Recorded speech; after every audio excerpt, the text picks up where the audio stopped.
Abdul Kalam IAS Academy, and I am Prabharani, your history faculty. So already we started about the national movement. Under this national movement, 3 phases. So first phase moderate, second extremist, and the third one is Gandhian era or Gandhiji's age. Already Gandhiji age also we started. So under this Gandhiji's age, see, Gandhiji or Gandhian era. So under Gandhian era, I told you, first of all, మనం చదవాల్సింది ఒక 3 సత్యాగ్రహ గురించి. గాంధీజీ గురించి తెలియాలంటే actually గాంధీజీది main original name అవుతుంది Mohandas Karamchand Gandhi. And ఈ Mohandas Karamchand గాంధీది మన national movement or Indian freedom మూవ్మెంట్లోన అతనిది ఒక రోల్ ఏ టైప్గా అయినా ప్లే చేశారు. So first of all Mahatma Gandhi or this Mohandas Karamchand Gandhi actually 1893లోన సౌత్ ఆఫ్రికా ఒక చిన్న రీజన్ బట్టి అతను యాజ్ ఏ బ్యారిస్టర్ ఒక లాయర్ కాబట్టి తనది ఒక క్లయింట్ది కేస్ కోసమని సౌత్ ఆఫ్రికా వెళ్ళి అక్కడే చాలా సంవత్సరాలు స్టే చేస్తారు. And again when he return back to India, that year was 1915. And when in the year 1915, already we read lots of stories within 1915, what happened in India, what type of leaderships or what type of communities or parties, all this we already read. So 1915, when he returned back to India, he observed what is the condition of India. And India the condition anta observe chesi వెంటనే ఎటువంటి పార్టీలో ఆయన participate చేయలేదు like as a leader. So ఆ టైంలోన south ఆఫ్రికాలోని మహాత్మా గాంధీ ఏ work అయితే చేశారో, ఏ success అయితే అయ్యారో, ఆ సక్సెస్ ఇండియన్ లీడర్స్ అందరికీ తెలిసి. సో తెలియని వెంటనే మహాత్మా గాంధీ ఆర్ దిస్ గాంధీజీకి ఎటువంటి పార్టీ లీడర్ అంటే వాళ్ళు ఏవైనా ఛాన్స్ ఇచ్చినా కూడా గాంధీజీ దేనికి యాక్సెప్ట్ చేయలేదు. ఎందుకంటే ఆయన ఒకటే రిప్లై ఇచ్చారు, first I want to visit enter India, what I want to know. So అందుకని ఆయన 1915 నుంచి 1970 వరకు 17 వరకు విజిట్ చేశారు. సో 1917లోన చంపారన్, బీహార్ది ఒక ప్లేస్ చంపారన్.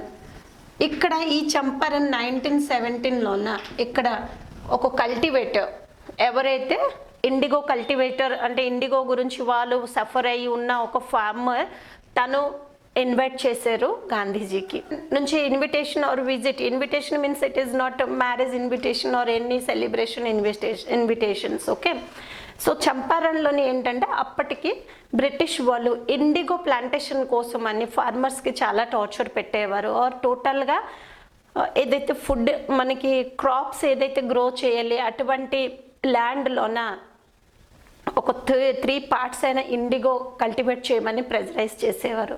సపోజ్ ఫార్మర్స్ ఒప్పుకోకపోతే, అబ్జెక్ట్ చేస్తే దానికోసమని మనీ కూడా కట్టేయమని చెప్పేవారు. So these are the domination, these are the tortures by the Britishers towards Indian people. So ఇటువంటి ఒక ఇండిగో ప్లాంటేషన్ ఆర్ కల్టివేటర్ అతను 1917లోన మహాత్మా గాంధీ గురించి సౌత్ ఆఫ్రికాలో ఆయనది ఒక సక్సెస్ కోసం అన్ని తెలుసుకొని ఇన్వైట్ చేశాడు, మనకి చంపారణ్లో జస్టిఫై చేయండి అని. సో 1917లోన చంపారణ్లోని సత్యాగ్రహం అనేది, ఇక్కడ మహాత్మా గాంధీ ఫస్ట్ టైం ఇండియాలో ఫస్ట్ సత్యాగ్రహ చేశారంటే చంపారణ్దే. ఓకే, చంపారణ్ అవుతుంది ఫస్ట్ సత్యాగ్రహ. సో ఇక్కడ ఈ ఫార్మర్స్ అందరినీ ఆయన జస్టిస్ అనేది ఇప్పించారు.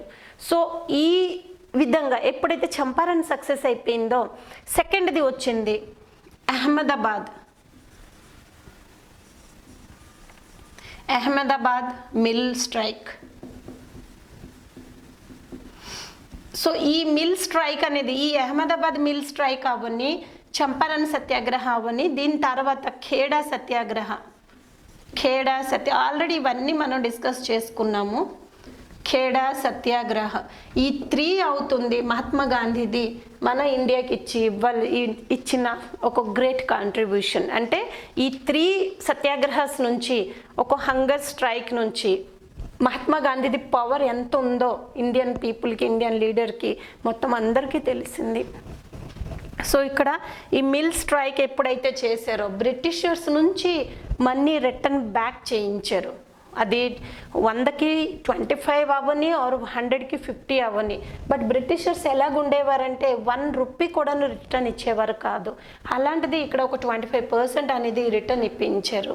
అలాగే ఖేడా సత్యాగ్రహ, దెన్ దిస్ చంపారన్, ఈ 3 అవుతుంది ఇండియాలోన మహాత్మా గాంధీ చేసిన ఇంపార్టెంట్ సత్యాగ్రహస్. సో ఈ సత్యాగ్రహ తర్వాత నెక్స్ట్ వచ్చేది మనకి non cooperation movement.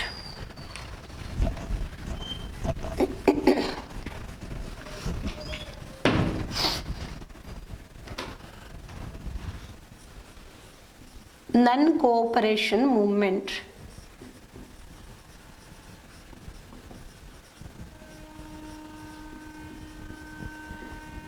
So actually ఈ నన్ కోఆపరేషన్ మూవ్మెంట్లోనే మీకు అర్థమైపోతుంటుంది. నన్ కోఆపరేషన్ అంటేనే కోఆపరేట్ చేయకపోవడం.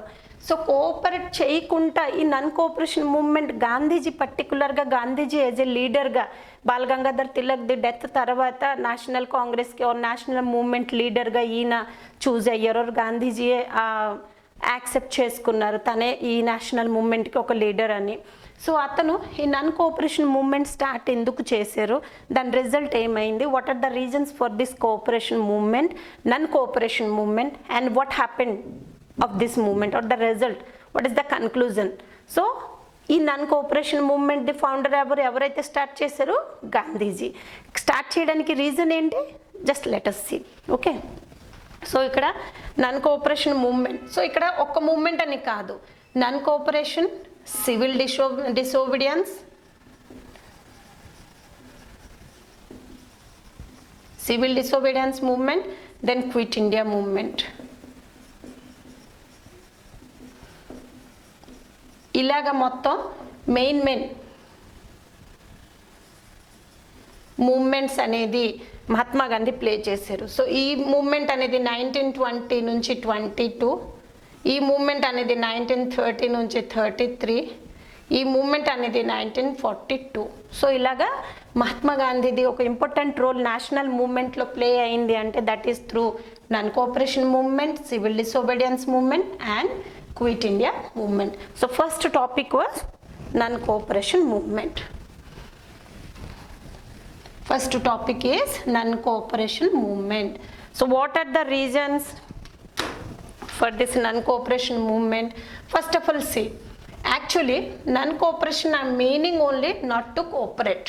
Okay, not to cooperate ante actually Mahatma Gandhi British వాళ్ళకి Boer war means that is South African war.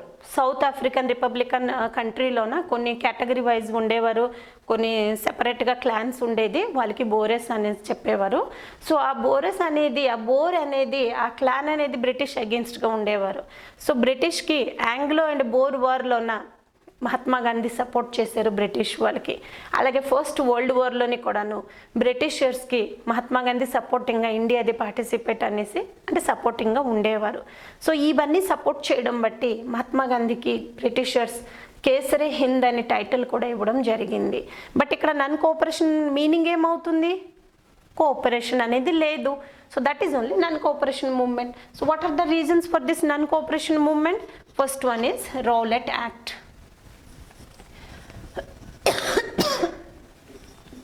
Reasons for this movement. The first reason, this is Rowlatt Act. Rowlatt Act 1919. So first one is, this is 18th March. Do one thing under this, whatever the important. So first of all, listen what is Rowlatt Act means. Rowlatt is an officer, Sidney Rowlatt is his name, and what he did means in the year 1917 they established a committee on the name of Rowlatt Committee. So under that committee they passed an act that is Rowlatt Act in India. According to this act, anybody can arrested or anybody can capture or to send the jail or imprison without any explanation, without any reason. So ఈ act ఎప్పుడైతే pass అయిందో చాలా మట్టుగా Indian leaders అందరినీ ఎక్కడ పడితే అక్కడ arrest తీసుకొని వెళ్ళి సల్లార్లో జైల్లో వేయడం జరిగింది. That is known as Rowlatt act. So ఈ యాక్ట్కి అగెయిన్స్ట్గా మహాత్మా గాంధీ స్టాండ్ అయ్యారు, అంటే కోఆపరేట్ చేయడానికి ఇష్టపడలేదు. సో ఈ రౌలట్ యాక్ట్ అనేది పాస్డ్ బై, నేను ఏదైతే ఇక్కడ మీకు రాస్తున్నానో అన్నీ నోట్స్ చేసుకోండి. Passed by Rowlatt committee, Rowlatt committee by Sydney Rowlatt.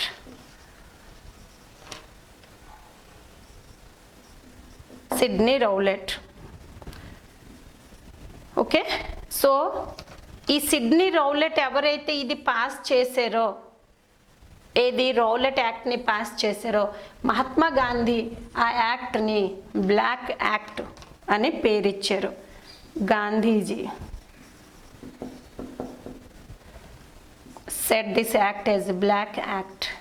So ఇది గుర్తుపెట్టుకోండి. బ్లాక్ యాక్ట్ అని దేనికి చెప్తారంటే దట్ ఈజ్ రౌలట్ యాక్ట్కే గాంధీజీ బ్లాక్ యాక్ట్ అని చెప్పారు. సో బ్లాక్ యాక్ట్ ఎందుకు చెప్పారంటే ఏమి అడగకంట పోలీస్ ఎవరికి పడితే వాళ్ళకి ఎక్కడ పడితే అక్కడ అరెస్ట్ చేసేసుకోవచ్చు. Okay, so in 26th February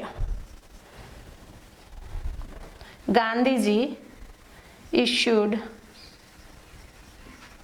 an open letter and 6th April a mass satyagraha started.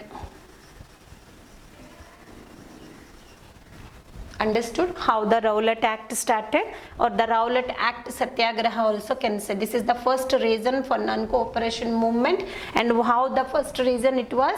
See, for example, this Sidney Rowlatt, a committee, Rowlatt committee established in the year 1917 at Britain country, and they only passed an act in the year 1919 on towards India. According to that, what is that? Police can arrest anybody without any reason, without giving any explanation. ఏమి చెప్పకుండా, కారణాలు తెలవకుండా, ఏం చేయకుండా డైరెక్ట్గా ఎవరిని పడితే వాళ్ళని, కొంచెం చిన్నగా గ్యాంగ్గా కనిపించినా కూడా, మీటింగ్లో ఉన్నట్టుగా ఏం జరిగినా కూడా ఎవరిని పడితే వాళ్ళని జైల్లో వేసేవారు. సో ఆ యాక్ట్కే రౌలట్ యాక్ట్ అని చెప్తారు. సో అలాగ చేశారు కాబట్టి గాంధీజీ దీనికి బ్లాక్ యాక్ట్ అని నేమ్ ఇచ్చారు. According to Gandhiji this act known as black act. So Gandhiji దీనికి అగెయిన్స్ట్గా ఒక ఓపెన్ లెటర్ని ఇష్యూ చేస్తున్నారు 26th February 1920. Okay, 26th February 1920లో ఒక ఓపెన్ లెటర్ అనేది ఇష్యూ చేస్తున్నారు. సో ఓపెన్ లెటర్ ఇష్యూ చేయడం మీనింగ్ ఏంటంటే ఆల్ ఇండియా వైజ్ ఇన్వైట్ చేయడం, ఒక మాస్ సత్యాగ్రహాన్ని నేను అరేంజ్ చేస్తున్నాను in against of Rowlatt act and all should be participate in this. That is known as the open letter by Mahatma Gandhi issued on 26th February. That's why after getting this letter, so many participated in this, and 6th April a mass satyagraha, or you can say first mass satyagraha. First mass satyagraha. You can't say Champaran satyagraha as a mass satyagraha. You can't say Ahmedabad mill strike, or you can't say this Kheda satyagraha as a mass satyagraha.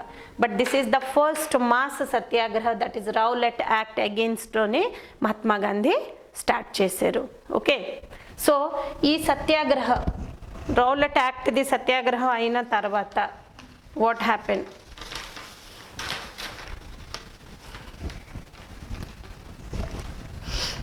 So ఈ Rowlatt అవుతుంది ఒక reason. మీకు second reason వస్తుంది జలియన్వాలా బాగ్. Second reason ఏంటి మీకు అక్కడ? Jallianwala Bagh.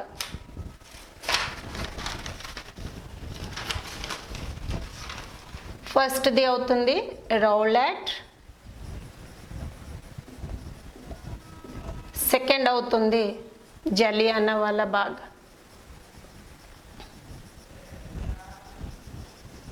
Okay, so Rowlatt second reason అవుతుంది. Jallianwala Bagh, this is 13th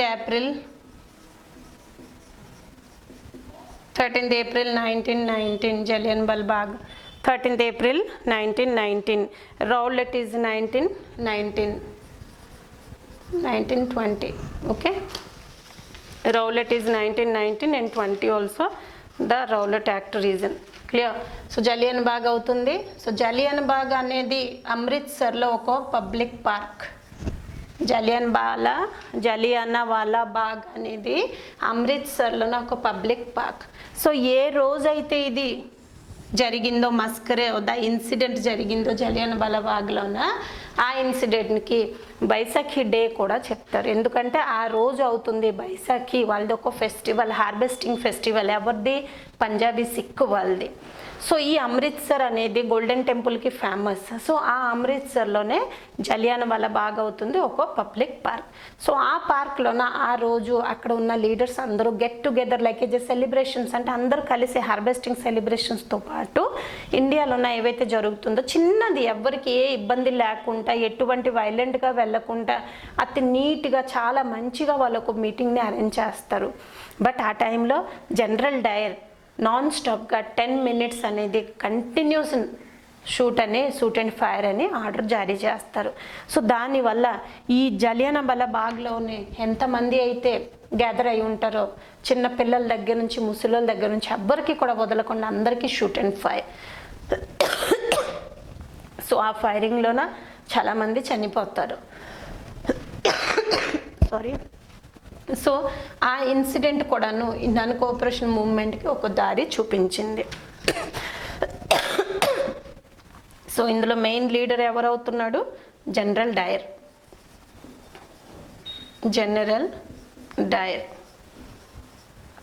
ఈయనే అవుతున్నారు ఎవరైతే షూట్ అని ఇచ్చారు. సో దాని ముందు ఒక మార్షల్ లా అనేది ఈయన ఇంట్రడ్యూస్ చేశారని అది పబ్లిక్కి తెలీదు. మార్షల్ లా అంటే ఎక్కడ కూడా ఒక 4 కంటే ఎక్కువ మంది ఉండకూడదు, ఆర్ పబ్లిక్ మీటింగ్ అనేది హెల్డ్ చేయకూడదు. సో జనరల్గా ఏవైనా ఒక విలేజ్లో కానీ, ఒక డిస్ట్రిక్ట్లో కానీ, ఒక ఏరియాలోన ఒక లా పాస్ చేయాలంటే బిఫోర్ డే కానీ, ఒక 2-3 days బిఫోర్ కానీ ఒక అనౌన్స్మెంట్ జరగాలి. అటువంటి అనౌన్స్మెంట్ ఏం జరగలేదు ఈ మార్షల్ లా గురించి. జస్ట్ ఏంటంటే మార్షల్ లా మీనింగ్ అవుతుంది 4 people కూడా ఒక చోట గ్యాదరింగ్గా ఉండకూడదు. So that is punishable. Public దాని గురించి ఎవరు లేదు. అందుకని వాళ్ళు ఆ రోజు అక్కడ అందరూ గ్యాదర్ అయ్యారు. గ్యాదర్ అయినందుకు that is black day of Sikh history. Sikh హిస్టరీలో ఒక బ్లాక్ డే అని కూడా మనం చెప్పుకోవచ్చు. సో వైసాఖి డే, ఆ డేలోన ఇక్కడ జలియన్ బాగ్లోన continuous non stop fire and shoot చేయడం బట్టి అందరు అక్కడ చనిపోతున్నారు. Okay, so next come to the third reason.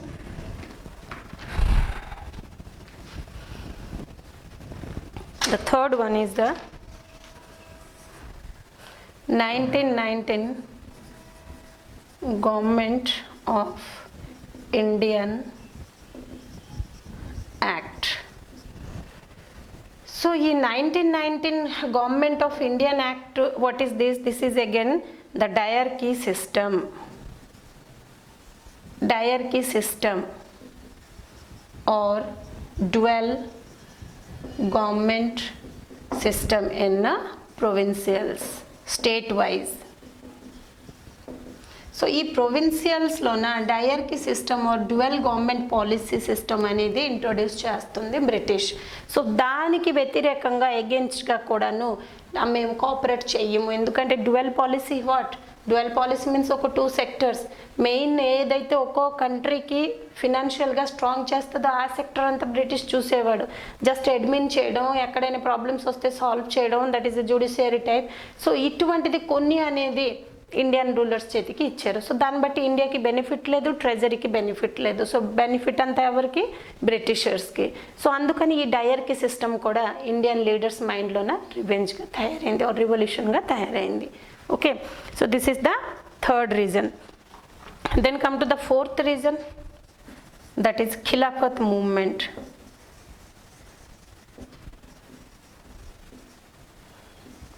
Khilafat movement of 1919. Okay, so ఈ ఖిలాఫత్ మూవ్మెంట్ది మెయిన్ థీమ్ ఏంటి? To save Khalifa.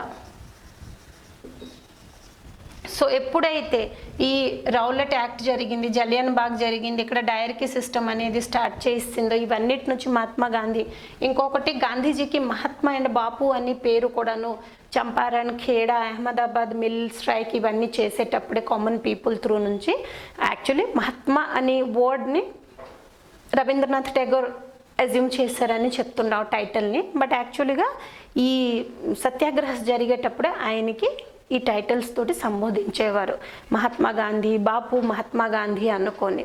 Okay, so ఆ మహాత్మా గాంధీయే ఇక్కడ ఖిలాఫత్ మూవ్మెంట్ ఎప్పుడైతే 1919లో స్టార్ట్ అయింది, టు సేవ్ ఖలీఫాస్, అతను కోఆపరేట్ చేశారు. సో ఈ సేవ్ ఖలీఫా మూవ్మెంట్ అనేది ఎందుకు స్టార్ట్ అయిందో ఖిలాఫత్ అంటే, ఫస్ట్ వరల్డ్ వార్లోన టర్కీ ఎప్పుడైతే ఓడిపోయిందో అందులో ఉన్న ఖలీఫాస్ది పొజిషన్ కూడా డోమినేట్ అవ్వడం జరిగింది బై బ్రిటిషర్స్.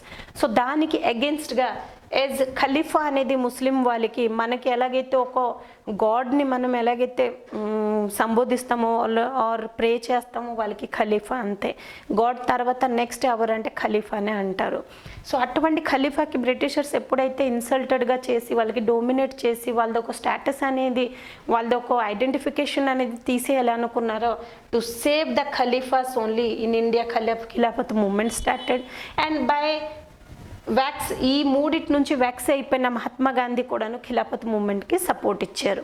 సో ఈ 4 రీజన్స్ ఏదైతే ఉందో అవి అవుతుంది main reasons for your this non cooperation movement. Okay, next come to whatever Gandhiji's demand. ఇవన్నీ ఈ 4 వచ్చింది. ఈ 4 వచ్చేసాక ఈ నన్ కోఆపరేషన్ మూవ్మెంట్లో నా గాంధీజీ డిమాండ్ ఏం చేశారు? అసలు ఈ కోఆపరేషన్ మూవ్మెంట్ చేసేసి అతను డిమాండ్ ఏదో సంథింగ్ డిమాండ్ అయి ఉంటుంది కదా. నన్ కోఆపరేషన్ మూవ్మెంట్ అంటే దేనికి చేశారు? ఈ 1920 నుంచి 22లోన అతను బ్రిటిష్ గవర్నమెంట్ ఎదురుగా సంథింగ్ ఏదో ఒక డిమాండ్, మేము ఈ మూవ్మెంట్ చేస్తున్నామంటే, if you asked me, I must have to present my demand so that I can quit from this, so that I can stop the movement. So like that Gandhiji also put forward some demands in front of the Britishers. So here under non-cooperation movement, demands of Gandhiji. So what are the demands? First demand, write down first demand just to try to understand. The first demand is about the withdrawal of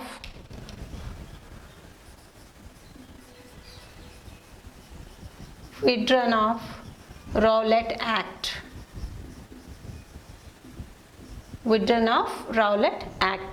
Second demand, punishment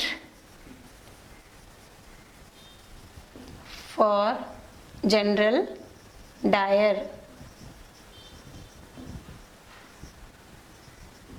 general Dyer ఇక్కడ ఎవరైతే Jallianwala Bagh massacre గురించి reason, ఎవరైతే shoot and fire అని order ఇచ్చారు, అతనికి punishment ఇవ్వాలి అని కూడా ఒక డిమాండే. హంటర్ కమిషన్ వచ్చారు. హంటర్ కమిషన్ దేనికి వచ్చారు? ఈ జనరల్ డయర్ వీళ్ళందరి గురించి ఈ సర్వేలు చేయడానికి. అంటే సర్వే అంటే ఇన్ ద సెన్స్ అసలు అక్కడ ఏం జరిగింది, అవును నిజమా కాదా, ఇవన్నీ సర్వే చేయడానికి. బట్ అక్కడ ఏమీ వర్కౌట్ అవ్వలేదు. సో నెక్స్ట్ థర్డ్ డిమాండ్ అవుతుంది, instead of 1919 act come with another 1919 act బట్టి ఏంటి, డయర్కీ సిస్టమ్ అనేది, గవర్నమెంట్ సిస్టమ్ అనేది ఇండియా ప్రొవిన్సెస్ స్టేట్స్లోన బ్రిటిషర్స్ ప్రొవైడ్ ఆర్ ఎస్టాబ్లిష్ చేశారు. బట్ దానికి అక్కడ ఆపేసి వేరే ఒక కొత్త యాక్ట్ తోటి మీరు ఇండియాకి రండి అని కూడా డిమాండ్ చేశారు. ఎందుకంటే వాళ్ళు డయర్కీ సిస్టమ్ని యాక్సెప్ట్ చేయలేదు. ఫోర్త్ అవుతుంది, సేవ్ టర్కీ అండ్ ఖలీఫా. అలాగే తర్కిస్తాన్ని సేవ్ చేయండి అండ్ ఖలీఫా పదవి ఏదైతే ఉందో దాన్ని కూడా సేవ్ చేయండి అని ఇవన్నీ అవుతుంది demands of Mahatma Gandhi. Or Mahatma Gandhi ఏదైతే డిమాండ్ చేశారో అవన్నీ అవుతుంది ఇవి. అంటే ఈ నాన్ కోఆపరేషన్ మూవ్మెంట్లోన మీకు డిమాండ్ చేయాల్సింది కొన్ని. బట్ ఇక్కడ ఏమవుతుందంటే గాంధీజీది ఈ డిమాండ్స్ దేనికి కూడాను గవర్నమెంట్ సపోర్ట్ చేయలేదు. అంటే ఈ డిమాండ్ ఎప్పుడు చేశారు? ఎప్పుడైతే రౌలట్ యాక్ట్ జరిగింది, పాస్ అయింది, జలియానవాలా బాగ్ మస్కరే జరిగింది, 1919 యాక్ట్ తోటి డ్యువల్ గవర్నమెంట్ పాలసీ ఇండియాలో స్టార్ట్ అయింది. సో వాటన్నిటికీ ఎప్పుడైతే వచ్చిందో మహాత్మా గాంధీ కొన్ని డిమాండ్ చేశారు. ఖిలాఫత్ మూవ్మెంట్ ఎప్పుడైతే స్టార్ట్ అయిందో ఈ 4ని keeping in front of keeping his అది అతను ఇవన్నీ కొన్ని డిమాండ్స్ అనేది బ్రిటిష్ వాళ్ళకి చెప్పారు. బట్ బ్రిటిష్ వాళ్ళు అనేది దానికి సపోర్ట్ చేయలేదు. అందుకని అక్కడ నాన్ కోఆపరేషన్ మూవ్మెంట్ స్టార్ట్ అయింది. సో ఇక్కడ ఏమవుతుంది? These demands did not listened by the British government. So next step ఏం చేస్తారు అప్పుడు?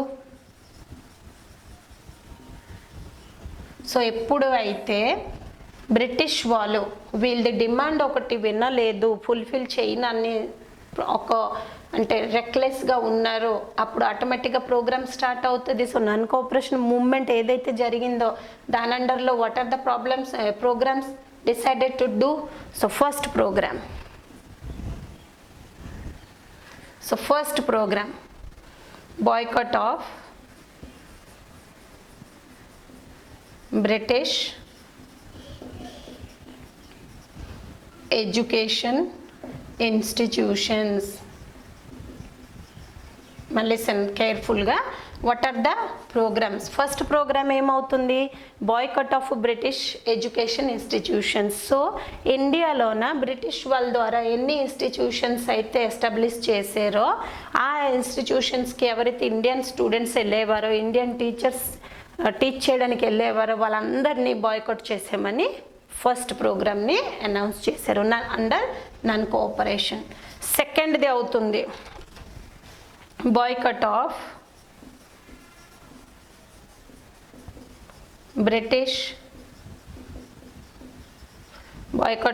British goods. సో ఈ బ్రిటిష్ గూడ్స్ ఎప్పుడైతే బాయ్కాట్ చేయమన్నారో, బ్రిటిష్ది క్లోత్స్ యూజ్ చేయొద్దు అని చెప్పారు, అప్పుడు దానికి ఆపోజిట్గా చరక అనేది ఇండియాలోన ఫర్ స్పిన్నింగ్ వర్క్, టెక్స్టైల్ సూతి కపడా అనేది ఈ చరక నుంచి స్పిన్ చేస్తూ దాన్ని తయారు చేయడం మొదలుపెట్టారు. సో సెకండ్ ప్రోగ్రామ్ ఏంటి? Boycott of British goods. Third ప్రోగ్రామ్కి వచ్చేటప్పటికి boycott of the courts. British courts ఏవైతే ఉండిదో జ్యుడిషియల్ డిపార్ట్మెంట్, ఆ కోర్ట్స్ అన్నిటికీ బాయ్కాట్ చేయమన్నారు. సో అండర్ దిస్ కొన్ని ఇండియన్ లాయర్స్ నేమ్స్ చూసుకోండి. శ్రీ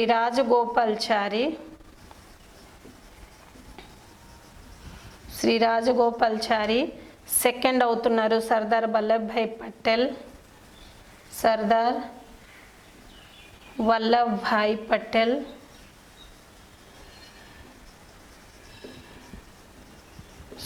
వల్లభాయ్ పటేల్. ఓకే. థర్డ్ అవుతున్నారు చిత్తరంజన్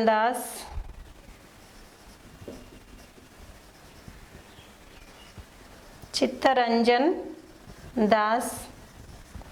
ఫోర్త్ అవుతున్నారు మోతీలాల్ నెహ్రూ. వీళ్ళందరూ అవుతున్నారు బాయ్కాట్ ఆఫ్ ద కోర్ట్స్లో ఉంది లాయర్స్. అంటే వీళ్ళు కోర్ట్ అన్నిటికీ బాయ్కాట్ చేశారు. వీళ్ళందరూ అవుతున్నారు important main lawyers. Okay. Motilal Nehru. ఫిఫ్త్లో అవుతున్నారు తంగుతూరి ప్రకాశం ఎవరమ్మా? తంగుతూరి ప్రకాశం ఆంధ్ర కేసరి. ఓకే. పంజాబ్ కేసరి అలాగో, హిందే కేసరి అలాగో, కేసరి హిందీ అలాగో, ఆంధ్ర కేసరి ఎవరు? తంగుతూరి ప్రకాశం. సో వీళ్ళు మొత్తం అవుతున్నారు ఒక బాగా పేరు పలుకుబడి ఉన్న లాయర్స్. సో వాళ్ళందరూ బాయ్కాట్ ఆఫ్ ద కోర్ట్ అనేది ఒక programme of non cooperation movement. So first programme to boycott the British educations. చాలామంది స్టూడెంట్స్ టీచర్స్ అందరూ బయటకు వచ్చేసారు. అలాగే లోకల్ ఇన్స్టిట్యూషన్స్ చాలా ఎస్టాబ్లిష్ అయింది. సెకండ్ అవుతుంది బ్రిటిష్ గూడ్స్ ఏవైతే క్లోత్స్ ఇవన్నీ ఉన్నాయో బ్రిటిష్ వాళ్ళది ప్రొడక్ట్స్ అవన్నిటికీ బాయ్కట్ చేయమన్నారు. అండ్ మన కంట్రీలోన మన కాటన్ తోటి చరక యూస్ చేస్తూ స్పిన్నింగ్ వీల్ అంటారు చరక అంటే. సో దాంతో ఇండియన్ క్లోత్స్ అనేది వాళ్ళు తయారు చేశారు టెక్స్టైల్ వైజ్. ఓకే, అది కాకుండా boycott of the British courts. So ఏదైతే మన ఇండియాలో ఉన్న కోట్స్ ఉండేవి దాంట్లోన రాజగోపాల్చారి, సర్దార్ వల్లభాయ్ పటేల్, దెన్ చిత్తరంజన్ దాస్, దెన్ మోతీలాల్ నెహ్రూ, తంగుతూరి ప్రకాశం, వీళ్ళు స్టేట్ వైజ్ ఒక్కొక్క లాయర్స్ వాళ్ళందరూ బాయ్కట్ చేశారు కోర్టుని. Okay, then come to the fourth program, boycott of titles. ఈ బాయ్కట్ ఆఫ్ టైటిల్స్ మళ్ళీ ఏంటి? బాయ్కట్ ఆఫ్ టైటిల్స్ అవుతుంది వాళ్ళకి బ్రిటిషర్స్ ఏవైతే టైటిల్స్ లైకేజ్ రివార్డ్ టైప్ అవార్డ్ టైప్ ఇచ్చి ఉండేవారో ఆ టైటిల్స్ అన్నిటికీ వాళ్ళు బాయ్కట్ చేశారు. రౌలట్ యాక్ట్ తర్వాత మహాత్మా గాంధీ పర్టికులర్గా ఇచ్చేశారు. రవీంద్రనాథ్ ఠాగూర్ జలియన్ వాలాబాగ్ మస్కరే తర్వాత అతను తన టైటిల్ని ఇచ్చేయడం జరిగింది. సో ఫస్ట్ది అవుతుంది Gandhiji return back. Gandhiji return back the award కేసరే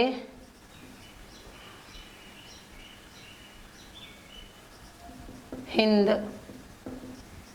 ఈ టైటిల్ అనేది కేసరే హింద్ టైటిల్ అనేది ఆయన రిటర్న్ బ్యాక్ చేసేసారు. సెకండ్లో అవుతున్నారు రవీంద్రనాథ్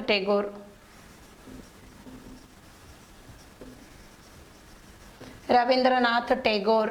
సో ఈ ఠాగూర్ అనేది ఈయన ఏం చేశారు? నైట్హుడ్, KNIGHT నైట్హుడ్ అనేది ఒక అవార్డ్ ఆర్ టైటిల్ బ్రిటిష్ వాళ్ళకి రిటర్న్ ఇచ్చేసారు. అండ్ రవీంద్రనాథ్ ఠాగూర్ అవుతున్నారు ఫస్ట్ ఇండియన్ ఎవరైతే ఈ నైట్హుడ్ అవార్డ్ అనేది రిసీవ్ చేశారు బ్రిటిషర్స్ చేత. సో అది కూడా దేని గురించి? ద కాంట్రిబ్యూషన్ టువర్డ్స్ లిటరేచర్లో అతని ఒక వర్క్ని కాంట్రిబ్యూషన్ని చూసి బ్రిటిషర్స్ ఆయనకి నైట్హుడ్ అనే ఒక టైటిల్ ఇచ్చారు. ఆ అవార్డ్ని గాంధీజీ కేసరే హింద్ అవార్డ్ని మొత్తం అన్ని రిటర్న్ బ్యాక్ చేశారు. ఓకే, సో నెక్స్ట్ వచ్చేది titles.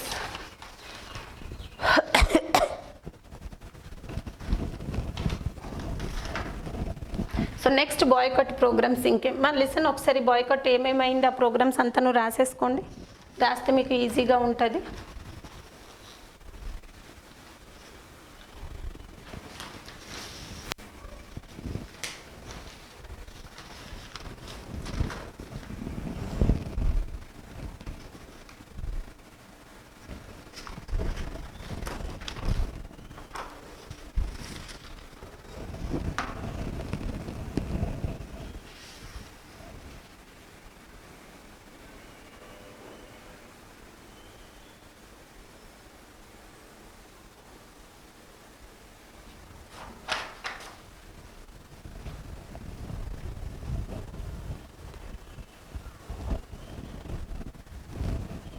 Okay, clear?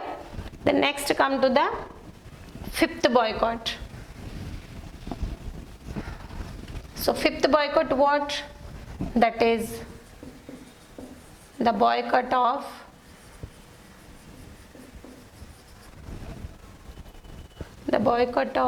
legislature.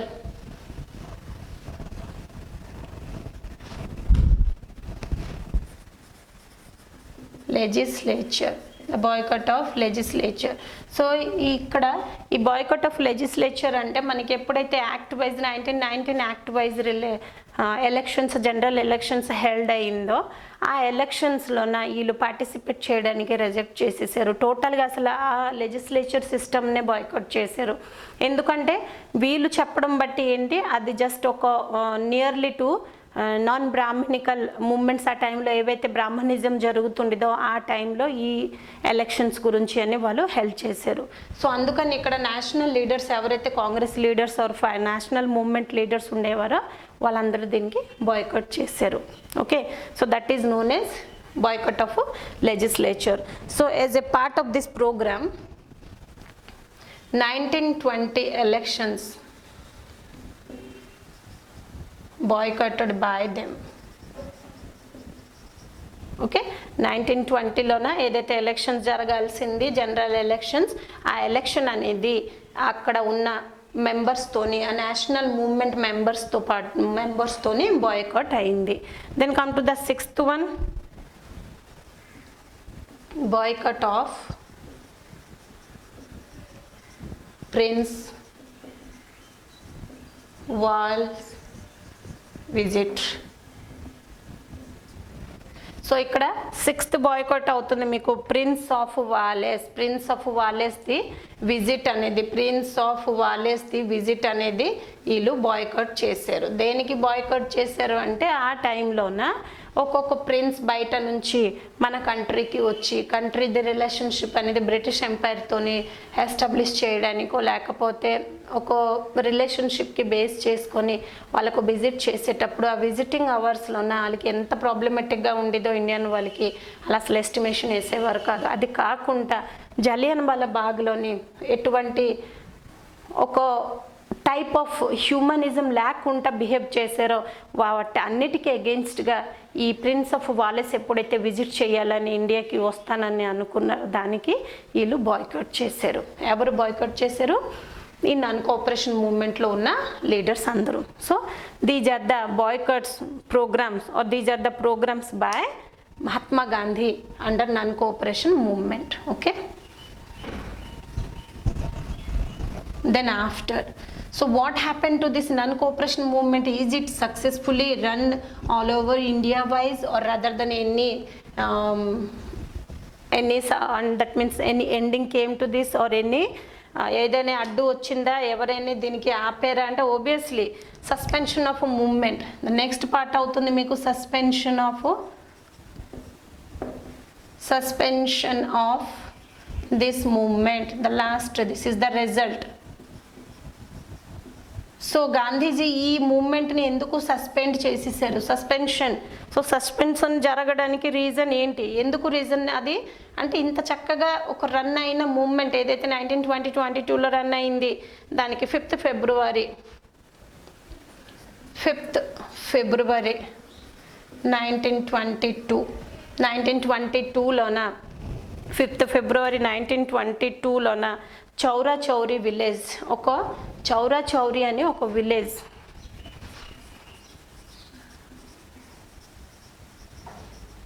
So ఈ విలేజ్లోన ఉన్న విలేజ్ మెంబర్స్ అందరూ ఈ చౌరా చౌరీ పోలీస్ స్టేషన్కి అటాక్ చేస్తున్నారు.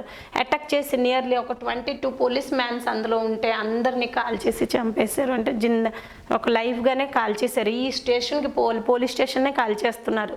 కాల్ చేయడం బట్టి అందులో ఉన్న 22 ఎంప్లాయీస్ ఎవరైతే పోలీసు వాళ్ళు ఉండారో అందరూ కాలిపోయి చనిపోయారు. So this is the reason for the suspension of this movement. So ఇది ఎప్పుడైతే ఈ పీపుల్ వైలెంట్గా చేశారో మహాత్మా గాంధీ వెంటనే ఈ నాన్ కోఆపరేషన్ మూవ్మెంట్ని స్టాప్ చేశారు, సస్పెండ్ చేసేసారు. ఎందుకంటే ఆయనకి వైలెన్స్ అనేది నచ్చేది కాదు. ఆయనది అంత సిస్టమ్స్ ఏంటంటే నాన్ వైలెన్స్గా వెళ్ళడం. ఓకే, సో ఈ సస్పెన్షన్కి చాలా క్రిటిసైజ్ కూడా చేశారు. కొందరు అయితే ఇది ఒక ఫెయిల్యూర్ ఆఫ్ మహాత్మా గాంధీ అని చెప్పారు. కొందరు ఏంటంటే తను ఇంకా ఈ కోఆపరేషన్ మూవ్మెంట్ని ముందుకి తీసుకోలేక ఇటువంటిది ఒక రీజన్ బట్టి ఆపేశారని చాలా రకాలుగా డిఫరెంట్ క్రిటిసిజమ్స్ ఉన్నాయి. అలాగే తను ఫర్లో మాట్లాడేటప్పుడు కాంప్లిమెంట్స్ కూడా ఉన్నాయి నాన్ కోఆపరేషన్ మూవ్మెంట్కి. So compliment in the sense, first of all ఏదైతే సత్యాగ్రహ స్టార్ట్ అవుతుండిదో that satyagraha is individual wise, or ఏదైతే మూవ్మెంట్స్ వచ్చింది, మనం చాలా మూవ్మెంట్స్ చదువుకున్నాం, ఆ మూవ్మెంట్స్ ఏంటంటే జస్ట్ ఇండివిజువల్ ఆర్ ఒక గ్రూప్ది. బట్ ఇది ఏంటంటే ఇండియా మొత్తం వైజ్ ఒక ఫస్ట్ మాస్ మూవ్మెంట్గా ఇది తయారైంది.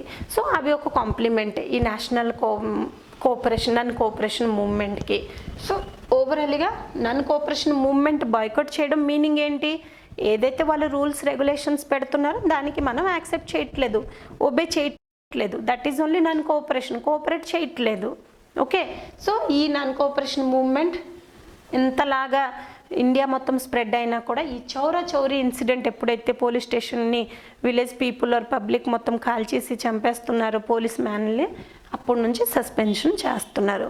బట్ ఈ నాన్ కోఆపరేషన్ మూవ్మెంట్ అనేది కొన్ని పార్టీని ఇండియాలోన డెవలప్ చేసింది. నాన్ కోఆపరేషన్ మూవ్మెంట్ వల్ల రిజల్ట్ ఏమొచ్చింది ఇక్కడ మీకు కన్క్లూజన్ అనేది తెలిసింది. బట్ ఈ నాన్ కోఆపరేషన్ మూవ్మెంట్ ఇండియాలోన అసలు ఏ దీనికి రైజ్ చేసింది? ఫస్ట్ అవుతుంది స్వరాజ్ పార్టీ ఫార్మేషన్. ఒకటి గుర్తుపెట్టుకోండి, నాన్ కోఆపరేషన్ మూవ్మెంట్ తర్వాత, నాన్ కోఆపరేషన్ మూవ్మెంట్ సస్పెండ్ అయిన తర్వాత what is the result, to what it gave birth or to what it gave rise. So first one is Swaraj Party formation, that is 1922 నుండి 23లో ఒక party establish అయింది. ఆ పార్టీలోన leaders ఎవరు, దీని ఒక work ఏంటి, ఎయిమ్ ఏంటి, గోల్ ఏంటి, మనం నెక్స్ట్ క్లాసెస్లోన డిస్కషన్ చేద్దాం. సెకండ్ అవుతుంది సైమన్ కమిషన్.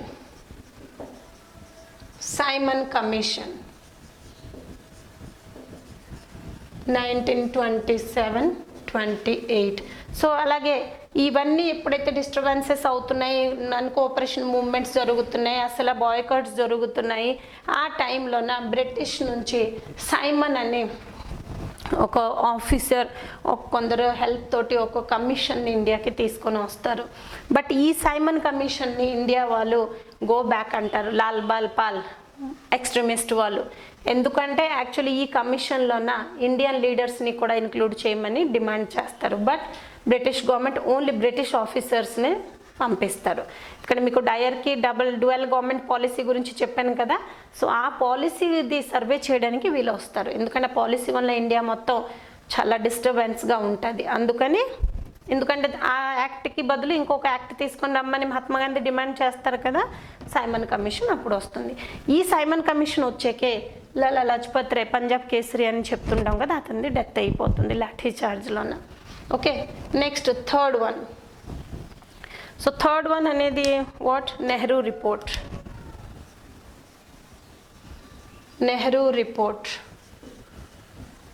సో ఇక్కడ చూడండి, ఫస్ట్ వన్ అనేది Swaraj party formation, that is 1922 నుంచి 23లోని ఈ పార్టీ ఫామ్ అయింది. దెన్ సైమన్ కమిషన్ ఇండియాకి వచ్చింది, that is 1927-28. Then Nehru report, that is 1928. So ఈ రిపోర్ట్లో నెహ్రూ, ఇక్కడ జవహర్లాల్ నెహ్రూ కాదు, సో ఈ మోతీలాల్ నెహ్రూ అనేది ఒక రిపోర్ట్ ప్రజెంట్ చేశారు. దాంట్లోన ఆయన ఫండమెంటల్ రైట్స్ గురించి కానీ లేకపోతే డొమినియన్ స్టాటస్ గురించి అని ప్రజెంట్ చేశారు. ఏదైతే బ్రిటిష్ వాళ్ళ చేత యాక్సెప్ట్ అవ్వలేదు, బట్ తర్వాత రోజులు వాళ్ళు యాక్సెప్ట్ చేస్తాము అని కూడా కొన్ని కమిటీ అనేది ఇండియాకి పంపించారు. సో థర్డ్ వన్ అవుతుంది నెహ్రూ రిపోర్ట్. ఫోర్త్ వన్ అవుతుంది Jinnah's 14 points. Okay, Jinnah's 14 points. So ఇవి అవుతుంది నాన్ కోఆపరేషన్ మూవ్మెంట్ది సస్పెన్షన్ తర్వాత ఆర్ సస్పెండ్ అయ్యాక ఆర్ ఒక ఎండింగ్ అయ్యాక gave birth. First one is Swaraj Party formation or gave birth through Swaraj Party. Second one, Simon Commission also came. Third, Nehru report presented. Then Jinas 14 points. అంటే non cooperation movement తర్వాత ఇవన్నీ జరిగింది ఇండియాలోన. ఇవన్నీ జరగడానికి మన link up ఎక్కడికి అవుతుంది? Civil disobedience మూవ్మెంట్కి. ఓకే, ఇక్కడ కోఆపరేట్ చేయలేదు, బట్ సివిల్ డిసోబీడియన్స్ మూవ్మెంట్ అనేది టోటల్గా డిసోబే చేశారు. సివిల్ మొత్తం అది టోటల్గా ఎంటైర్ ఇండియా వైజ్ మొత్తం అందరూ పార్టిసిపేట్ చేస్తారు. ఓకే, సో ఇవి అలాగా సివిల్ డిసోబీడియన్స్ మూవ్మెంట్కి రిలేటెడ్గా ఆర్ స్టాండ్ అయింది. In our next class we will continue that. Until then thank you, bye.